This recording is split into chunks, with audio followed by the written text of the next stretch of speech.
Herkese merhabalar. Sayın yabancı vatandaşlar.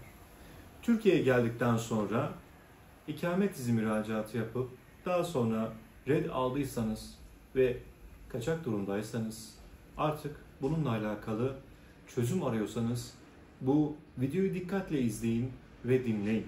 Çünkü bu sizin için çok önemli bilgileri paylaştığımız bir video olacaktır.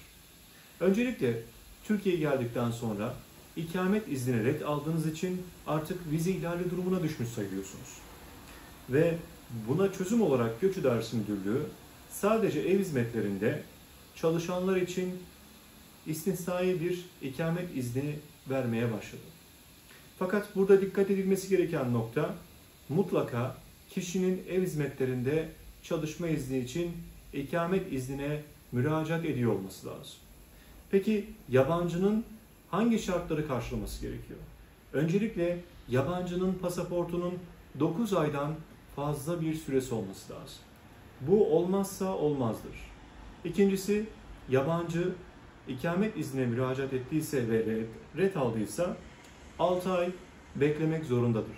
Çünkü red alınan bir dosya olduğu zaman aradan 6 ay geçtikten sonra tekrar müracaat yapılabilir. Ama geldiğiniz günden itibaren herhangi bir ikamet iznine müracaat etmediğiniz halde kaçak duruma düştüyseniz o zaman 6 ay beklemeden sizler direkt müracaat edebilirsiniz. Çalışma izni alacağınız işverenin belli başlı kriterleri sahip olması gerekir. Burada ilk kriter işverenin gelirinin 100.000 TL üzerinde olması gerekmektedir. Bunun yanında yaşlı bakım olarak çalışacaksanız yaşlının 65 yaşından büyük olması gerekir.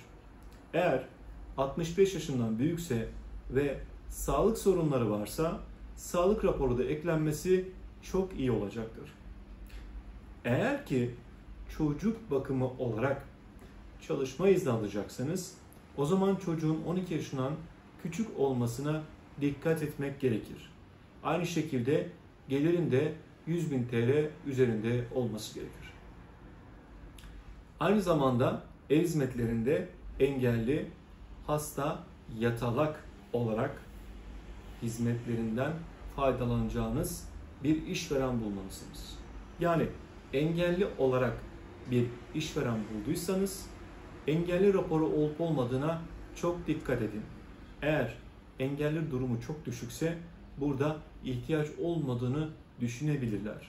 Aynı şekilde burada da işverenin geliri 100.000 TL üzerinde olması gerekir. Genelde bu alanlarda bayanlar çalışmaktadır. Peki erkekler hangi alanda çalışma izni alabilir? Erkekler ev hizmetlerinde hasta erkek bireye bakıyor olarak veya engelli erkek bireye bakıyor olarak müracaatta bulunabilir. Bunun için aynı şekilde yaş kriterleri ve rapor çok önemlidir. Ve gelirin de 100.000 TL üzerinde olması gerekir. Evet, sizlere kısaca kaçak durumdan yasal duruma geçebilmeniz için işverenin kriterlerinden bahsettik. Bildiğiniz gibi önce 6 aylık kısa dönem ikamet izni alınıyor. Daha sonra çalışma izni için oturma izni bitmeden müracaat edilmesi bekleniyor.